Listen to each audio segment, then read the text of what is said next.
यहां से कुछ ही दूर सीमा पार पाकिस्तान का रहीम यार खान एयरबेस है। पता नहीं आगे कब खुलेगा। आईसीयू में पड़ा है।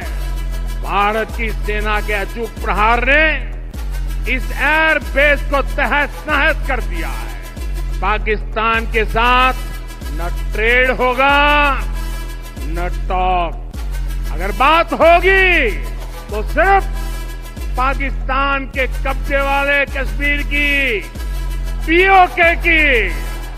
और अगर पाकिस्तान ने आतंकियों को एक्सपोर्ट करना जारी रखा तो उसको पाई पाई के लिए मोहताज होना होगा।